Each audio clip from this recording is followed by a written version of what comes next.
Have you ever felt like something invisible separates you from her?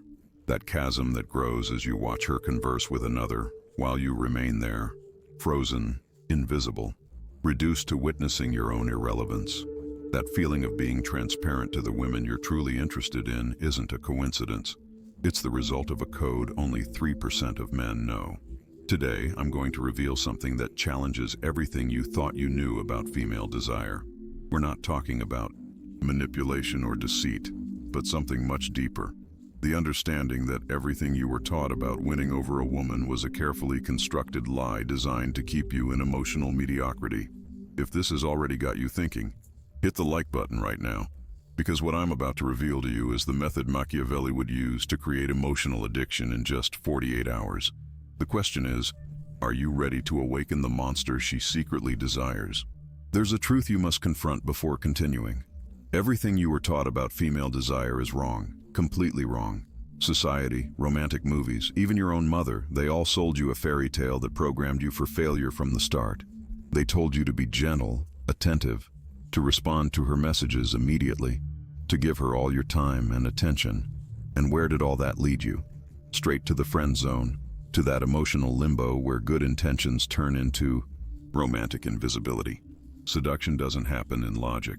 It doesn't unfold in the realm of rational conversations and convincing arguments.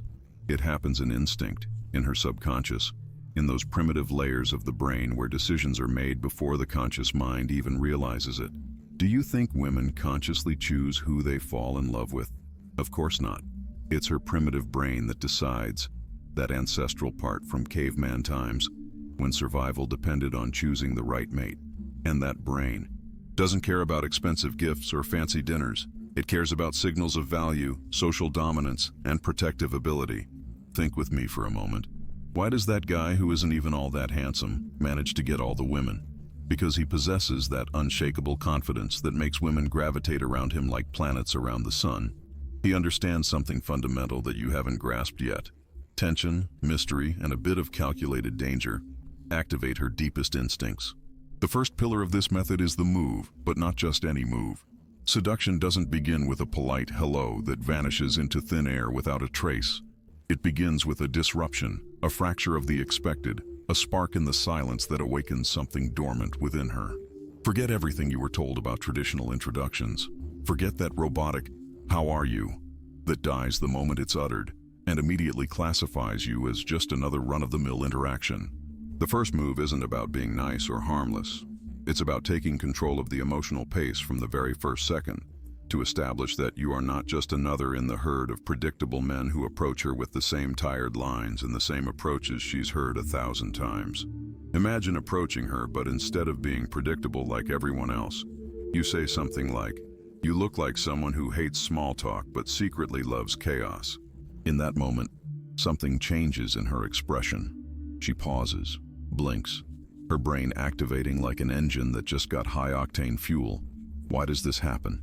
Because you've interrupted her automatic pattern, that mental filter programmed to automatically dismiss generic men who approach her. In that instant, you're no longer one of them. You've sparked her curiosity, and curiosity is the gateway drug to desire. This is what most men never understand. The first line is the foundation of the entire game that follows. It's like the opening move in chess. It sets the tempo for the entire game. It defines the emotional battlefield. If you open weak with something common and predictable, you've already put yourself on the defensive. You'll spend the rest of the interaction chasing her, trying to regain lost ground.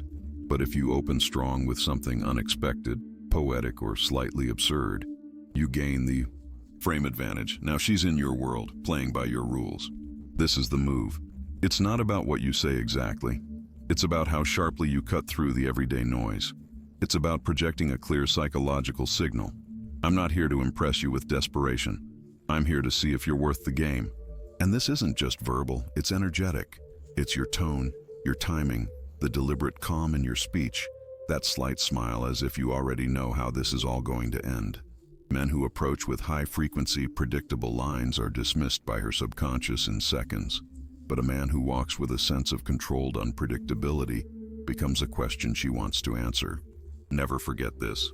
Women are attracted to what they don't immediately understand. So be the enigma, be the disruption, be the man who speaks not to impress with pretty words, but to provoke something within her that she had forgotten she could feel. When your first move makes her pause and think, the game is already yours. But there's something deeper here, something Machiavelli would understand perfectly. The power of the first move lies in its ability to instantly reorder the social hierarchy. When most men approach an attractive woman, they unconsciously grant her superior status. They put her on a pedestal. You, with your disruptive opening, establish a different dynamic from the start. You're not asking for approval. You're evaluating if she's worthy of your time. This reframing is devastatingly effective because it activates primitive patterns of status recognition. The truth is, women don't want to be adored at first sight. They want to earn the admiration of a high-value man. They want to feel like they've captured the attention of someone not easily impressed.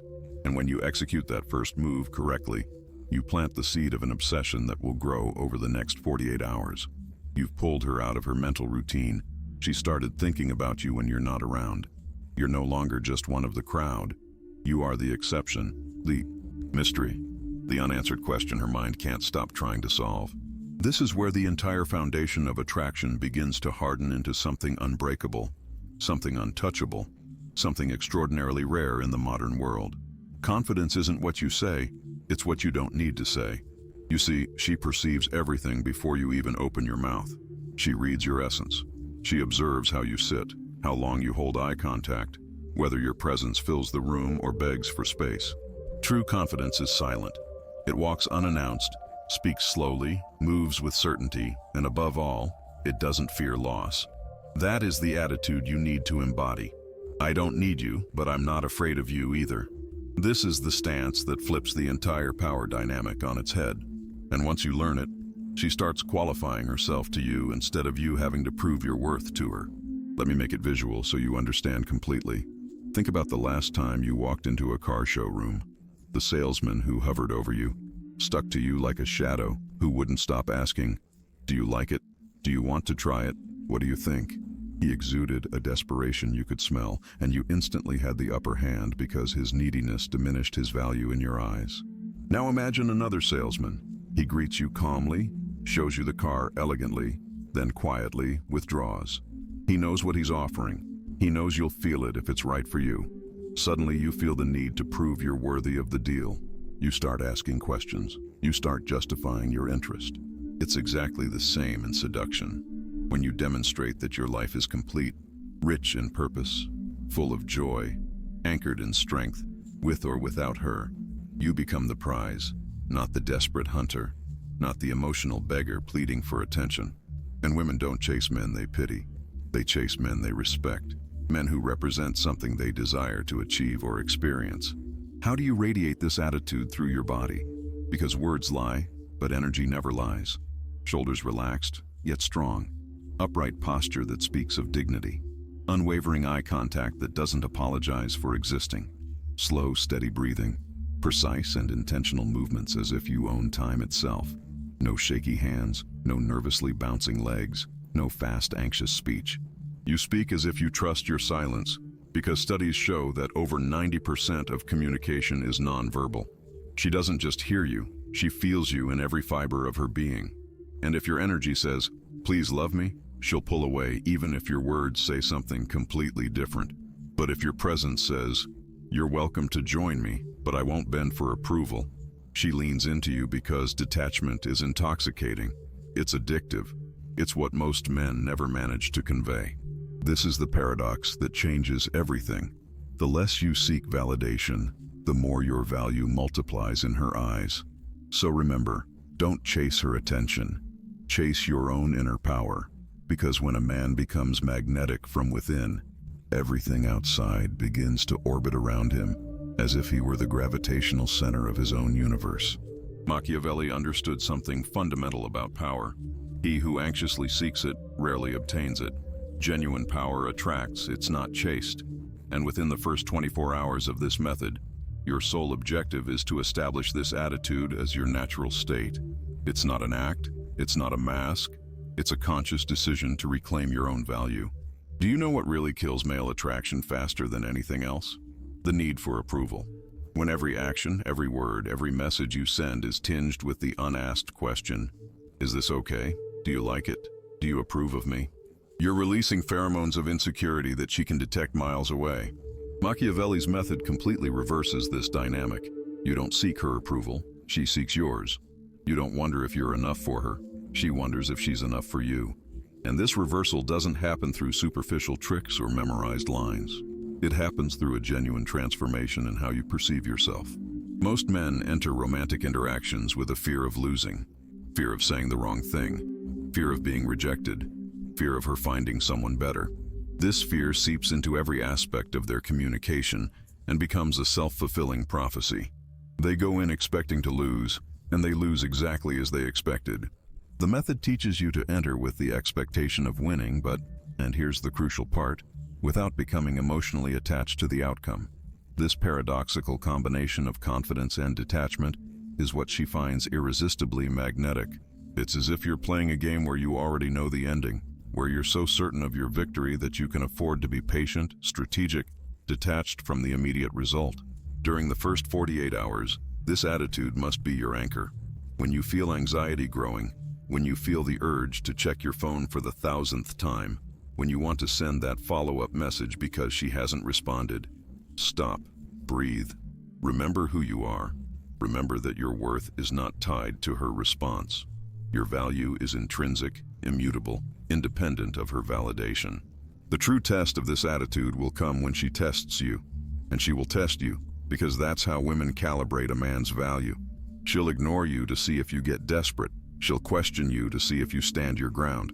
She'll try to push you into complacency to see if you have a backbone. These tests aren't conscious. They are evolutionary mechanisms designed to separate authentic men from imposters. And this is where most men fail. At the first sign of resistance, they abandon their stance and revert to old patterns of seeking approval, not you. You understand that every test is an opportunity to demonstrate your magnetic attitude. You don't react with desperation or anger. You maintain your center, your calm, your certainty. And when you consistently maintain this attitude for the first 24-48 hours, something extraordinary begins to happen. She starts chasing you. She starts wondering why you're not desperate like the others. She starts questioning what it is about you that makes you different.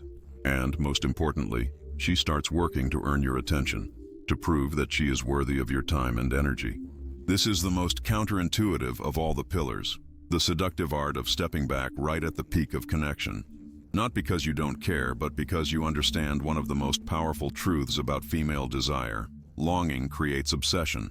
Emptiness generates desperate yearning. You know that perfect moment when conversation flows effortlessly, when smiles come naturally, when she's completely present with you, engrossed in your presence, hanging on your every word. That's not the time to keep going and squeeze every last drop out of that connection. That's the moment to leave, to disappear, just when everything feels most alive and promising. Yes, exactly, at the absolute peak, just when it feels most electric and full of possibilities. You simply say, "I'd love to stay longer, but I have to go. Let's pick this up another time." What happens next isn't logical. It's completely chemical and primitive. Her brain releases a considerable amount of dopamine, and then you disappear. You've just become the episode that ends on a cliffhanger, the song that cuts off at the best part, the book that closes just as the plot gets interesting. Think about the last addictive series you watched. It didn't explain everything. It didn't resolve all the plot lines. It left you hungry for more. That's what you need to become. Not the 3-hour movie that drags on until everyone loses interest, but the tense cliffhanger episode that leaves her breathless and counting the days until the next season. This means you don't respond the moment she texts you. You don't answer every call as if you're waiting by the phone. You live your life. You move through your world like a man on a mission, a man with options, purpose, his own gravity. Because when she notices your absence, her emotional radar activates in a way she can't control. She wonders where you are, who you're with, why you haven't responded. And in that moment, she's not just thinking about you, she's feeling you. Now you're in her mind in a free-fall loop, replaying your voice, rereading your last text as if it were a secret code she needs to decipher. This is the crucial shift when she starts chasing, not out of strategy, but out of tension, unresolved emotion, an urge for resolution. That's what most men never understand. They stay too long, respond too quickly, eliminate all tension, and in doing so, kill desire in its crib. But you'll learn to walk away gracefully, to leave her with a taste, not the whole meal, to create silences that resonate louder than words, because that is the most beautiful and cruel paradox. The less she has of you, the more she'll need you. This isn't blind arrogance. It's not calculated manipulation. This is pure psychology masterfully applied. And the man who masters it doesn't chase like a desperate predator. He attracts by letting go. He pulls by releasing. He conquers by withdrawing at the perfect moment. Machiavelli deeply understood this dynamic of power. He knew that scarcity creates value, that absence ignites desire more than constant presence. And within the first 48 hours of this method, your ability to create and manage this tension will be crucial. Most modern men are programmed to chase, to overwhelm with attention, to over-communicate. They send good morning and good night texts. They respond in seconds. They are always available, always eager, always visible, and in doing so, they become invisible. They become part of the background noise, a constant that doesn't even need to be noticed. Strategic neglect completely breaks this pattern. You create moments of intense connection, followed by periods of intriguing absence. You don't disappear for days. That would be rude and ineffective.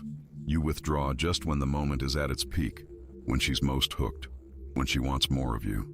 And then you leave her in that state for a while. Not out of cruelty, but because you understand that her mind will do something extraordinary during your absence. It will idealize you. She'll start thinking about the things you said, how you made her feel, the unanswered questions. In her mind, you'll become something larger than reality, precisely because you're not there to contradict that idealized image. This emotional void you create is powerful because it activates her primitive attachment mechanisms. In nature, losing connection with something valuable represents danger. When you disappear at the point of maximum connection, her primitive brain registers a small alarm. Don't lose this, it's valuable, chase it. And so she'll start chasing you, not because you asked her to, but because her own biology pushes her to. She'll text you, she'll wonder where you are, she'll make excuses to see you again, and each time you respond, measuredly, without too much enthusiasm, you reward her with a small hit of dopamine that only intensifies the cycle. Within 48 hours, you'll have established an addictive pattern. Intense connection followed by strategic withdrawal, followed by reconnection, followed by another withdrawal. Like a drug entering and leaving her system, each cycle increasing her craving for the next dose. But there's an art to this. If you withdraw completely, if you disappear for too long, the thread breaks. If you never return with enough intensity, the spark dies. Strategic neglect requires constant calibration, a careful reading of her level of interest and engagement. You must be like an orchestra conductor, controlling the rhythm and intensity of the interaction. Sometimes you respond quickly, creating a moment of unexpected connection that leaves her wanting more. Other times you let hours pass before responding, even when you know she's anxiously waiting. Not out of cruelty, but because you understand that such waiting only intensifies the pleasure of eventual reconnection. And all of this must occur without explanation. Never say, "I didn't respond because I was busy," or "I disappeared because I had things to do." Explanation breaks the spell. Instead, when you return, do so with complete presence, as if no time has passed, as if your absence was the most natural thing in the world. This normalization of your behavior is crucial. It teaches her that this is how you operate, that this rhythm of connection and disconnection is your nature, not a strategy. We've reached the fourth pillar, where everything above crystallizes into decisive action, calculated audacity. This is the moment of truth where most men fail miserably, where all previous pillars crumble if you don't have the courage to act. You created attraction, built emotional tension, played the game of detachment. Now you need to act decisively. And this is where fear appears in all its ugliness. The fear of rejection, the fear of ruining everything you've built, the fear of being seen as invasive or inappropriate. But let me tell you a secret that will transform your perspective forever. Women want you to take the initiative. They fantasize about a man who knows what he wants and isn't afraid to go for it, unapologetic for his masculinity. Almost no one realizes this, but hesitation kills more opportunities than rejection itself. When you feel the moment is right, act without asking permission, without asking if you can. You read her signals and move forward with the confidence of someone who understands the silent language of desire. It could be taking her hand as you walk. It could be pulling her closer during a conversation. It could be that kiss at the perfect moment when silence speaks louder than 1,000 words. Calculated audacity is what separates men from boys playing at being men. It's what makes her mention you to her friends the next day. It's what creates impactful memories she can't forget even if she wanted to. Machiavelli understood that power isn't borrowed, it's taken. And within the first 48 hours, this calculated audacity becomes the catalyst that transforms initial attraction into full-blown obsession. It's the moment she confirms you're not like the others, that you're exactly what her instinct told her you were, a man who acts without fear. Most modern men have been conditioned to doubt themselves in these crucial moments. They've been programmed to ask permission, to constantly check, to advance with such caution that the moment evaporates before they've even gathered the courage to act. Can I kiss you? Is it okay if I hold your hand? Would you like me to? These questions, though well-intentioned, instantly kill sexual tension. Calculated audacity doesn't mean being inconsiderate or forcing situations. It means reading body language, nonverbal cues, the energy of the moment, and then acting decisively when those signals align. It's a sophisticated reading of the situation, followed by confident action. Imagine the scenario. You've been talking for hours. The energy between you is electric. She plays with her hair, maintains sustained eye contact, leans toward you when you speak. All these are primitive biological indicators of interest. The average man notices them and thinks, I think she likes me. Maybe I should try something. But what if she rejects me? I'd better wait for another sign to be sure. While he hesitates, the moment passes. The tension dissipates. The opportunity vanishes. And he leaves wondering what would have happened if he had acted. You, armed with Machiavelli's method, read the same signals but act differently. You don't overanalyze. You don't seek absolute certainty because you understand that female desire doesn't operate on certainties. It operates on emotions, on sensations, on moments. When you see the moment is right, you simply act. You naturally take her hand as you walk. You gently pull her closer during a conversation. You kiss her without prior announcement when the silence between you crackles with energy. And you do it with the calm confidence of someone who knows they're following the natural script of human desire. There's no awkwardness, no doubt, no explicit permission requested, just a fluid action that feels completely natural, as if it couldn't have been any other way. When you act with this calculated audacity, you communicate something profoundly attractive on a subconscious level, that you understand the nonverbal game of human courtship, that you don't need explicit instructions, that you can navigate the murky waters of attraction with innate mastery. But here's the crucial nuance. Calculated audacity is always accompanied by sharp attention. You observe her response. If there's resistance, you back off without drama, without excessive apologies, without making the moment awkward. You simply adjust, recalibrate, and continue. This ability to move boldly forward and then fluidly adapt if necessary is what truly separates the masters from the amateurs. Within the 48 hours of the method, this audacity must manifest in at least 2 or 3 key moments. Not forced, not meticulously planned, but arising naturally from the tension you've been building. Each successful instance of calculated audacity reinforces her perception of you as a man who understands the secret language of desire, who can read her better than she can read herself. And here's the truth few men understand. A woman wants to be desired so intensely that a man acts without hesitation, but only by a man whose judgment she respects. Your audacity isn't attractive on its own. It's attractive because it comes after you've demonstrated value through the previous pillars. First, you established your position as a man of value. Then you displayed a magnetic attitude. Then you created tension through strategic neglect. Calculated audacity is the natural culmination of this process. And when you execute this correctly, within 48 hours she'll be constantly thinking about you. Not just what you said or did, but how you made her feel. Because calculated audacity generates intense, memorable, addictive emotions. Emotions she wants to experience again and again, only with you. Let's talk now about something crucial most people overlook: the magnetic touch.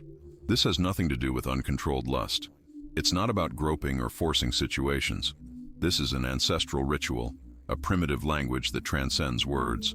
Touch is humanity's oldest language, older than words, deeper than logic. It bypasses the conscious mind and speaks directly to the subconscious, where real decisions are made. But here's the secret that changes everything. She isn't attracted to the touch itself. She's attracted to the way it happens, to its perfect timing, its rhythm, its clear intention. The right touch at the right moment can bind a memory to her body in a way that will last forever. But the wrong touch, the hurried, the forced, kills everything instantly. How does it begin then? Not with blind audacity, but with calculated innocence. A light touch on her shoulder as you laugh at something she said. A hand gently guiding her through a doorway. A slow, playful high five that lingers for half a second longer than usual. Moments that feel natural, yet leave an indelible mark. You escalate not through pressure, but through presence. You touch, and then you withdraw. And that withdrawal is everything. It creates absence, and absence creates yearning. This is what most men never understand. Touch isn't about the contact itself. It's about what happens in the moment after. Because when you touch and then stop, her body feels the silence and begins to miss you before you're even gone. This is intermittent touch, the psychological equivalent of a heartbeat. On, off, near, far, safe, dangerous. It builds tension she can't name. It floods her system with oxytocin and dopamine, the same chemicals released during pleasure and connection. But you're not just connecting. You're engraving yourself into her nervous system like a mark she'll never be able to erase. And here's the beautiful paradox. The more natural it seems, the more powerful it becomes. You shouldn't telegraph intention. You shouldn't hesitate. You touch like a man who's done it 1,000 times. Not because you're desperate, but because you're centered within yourself. Your hand doesn't ask permission. It reads her reaction. If she leans in, you know. If she pulls back, you adapt. Because masculine touch isn't invasive. It's observant. It listens with the skin. And when used correctly, it makes her feel something terribly rare in the modern world. A man who is in control of himself and attuned to her at the same time. That's magnetic. That's what keeps her awake at night. Because long after words are forgotten, she'll remember how you made her feel. Not in her mind, but in her body. In Machiavelli's method, the magnetic touch is deployed strategically throughout the 48 hours, with each instance calibrated to increase emotional intensity without overstepping boundaries. You'll start with casual, seemingly incidental touches that could be interpreted as friendly or polite. But unlike truly casual touches, yours are charged with controlled intention, though invisible to the untrained eye. The key is in the timing. You touch at moments of emotional connection. When she's laughing, when she's sharing something meaningful, when the tension between you reaches a natural peak. And then, crucially, you withdraw before the touch becomes common or expected. This pattern of contact and withdrawal creates a map of sensations in her body that she begins to associate exclusively with you. The science behind this is fascinating. Physical touch triggers the release of oxytocin, the so-called attachment hormone, which plays a crucial role in social and romantic bonding. But sustained oxytocin release can lead to habituation. The body gets used to it and the response diminishes. By touching intermittently, you prevent this habituation, keeping each contact fresh and emotionally charged. There's a natural progression in magnetic touch that you must follow during these 48 hours. You begin with what we might call social touches. The arm, the shoulder, the upper back. These are touches that might occur between acquaintances, but when executed with the right intention and timing, they become something more. As the connection grows, you advance to touches of greater intimacy. The lower back, the knee during a conversation, the brush of fingers when handing her something. These touches communicate a growing level of familiarity and intimacy without crossing explicit boundaries. Finally, when the tension has been adequately built, you reach touches that signal clear romantic intent. Taking her hand, guiding her by the waist, brushing her hair from her face. These touches are unequivocally intimate, but they come so naturally after the previous progression that they feel like the logical next step, not an abrupt advance. The extraordinary thing about magnetic touch is that it operates outside of verbal awareness. While her conscious mind is focused on conversation, on words, on thoughts, her body is registering and responding on a totally different level. You're creating tactile memories that will persist long after the words have faded. And this type of memory is peculiarly powerful. Tactile memories are stored differently than verbal or visual memories. They are connected more directly to our limbic system, the part of the brain responsible for emotions and memory formation. When we evoke a tactile memory, we relive not just the fact of the touch, but the complete emotion associated with it. Thus, when she thinks of you in your absence, and she will frequently, thanks to the previous pillars of the method, she won't just remember what you said or how you looked. She'll remember the physical sensation of your presence, the way your hand rested on her back, the moment your fingers brushed hers. And with those memories will come a surge of the same emotions she felt at that moment. Security, excitement, curiosity, desire. There's one last weapon you must master, one that most men don't even think about. Cold reading. It's not magic, it's precision. The silent art of reading what she wants before she even knows it herself. Because every woman leaves subtle clues, not in her words but in her patterns.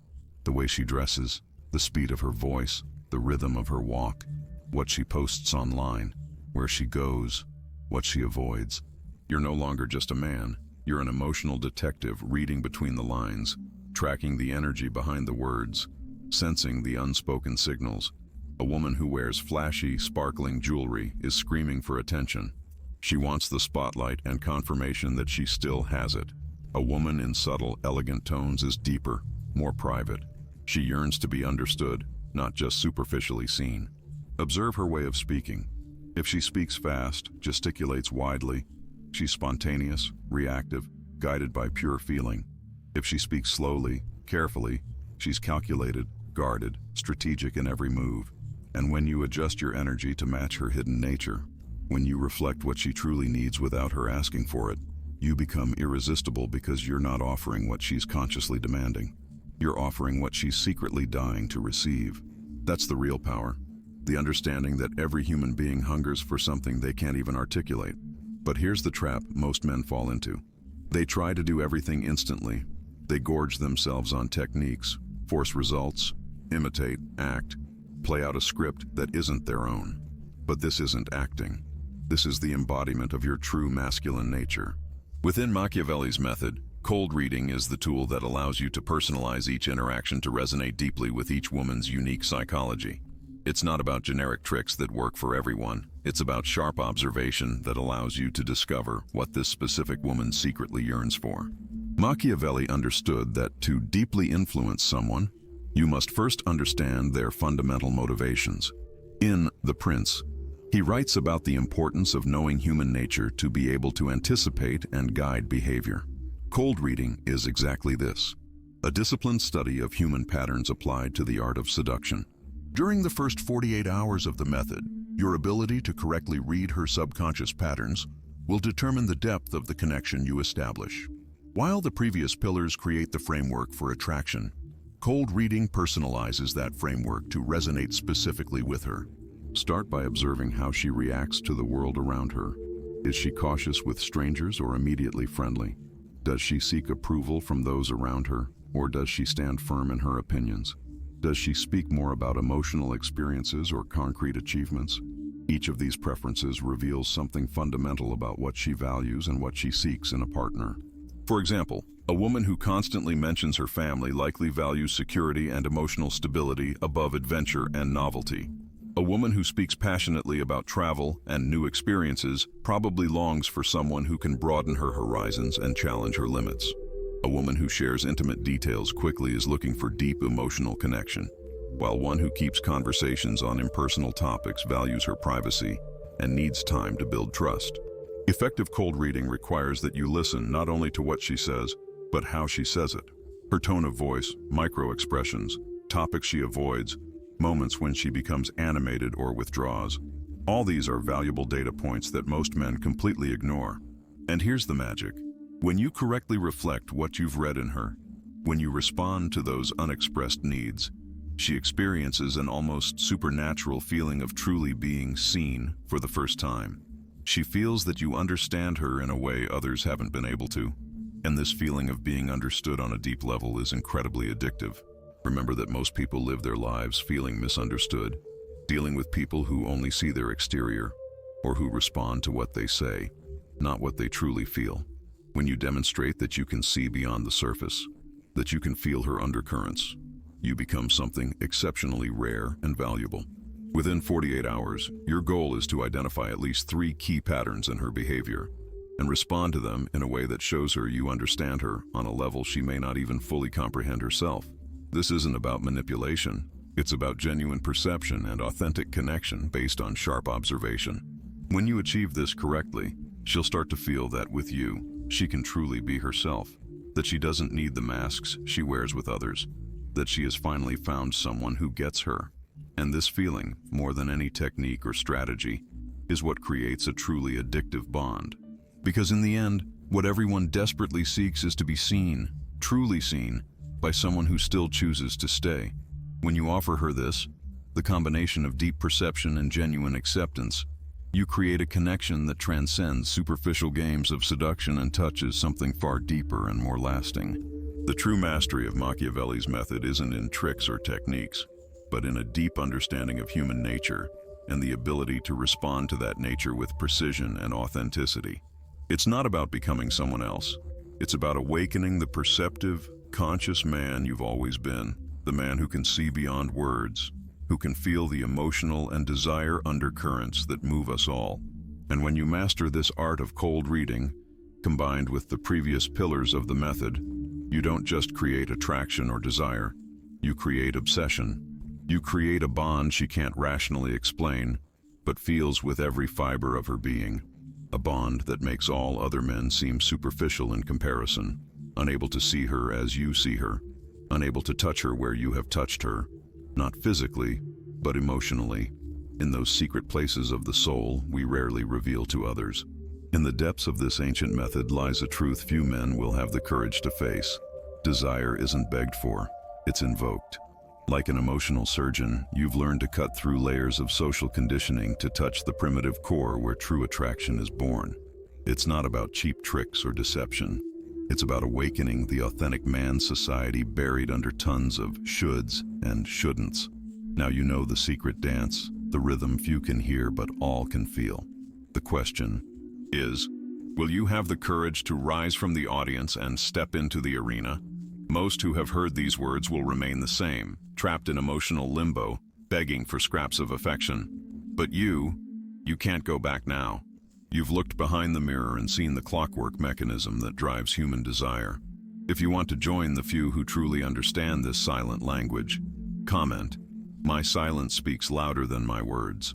Next time, I'll reveal how to turn this attraction into unbreakable loyalty.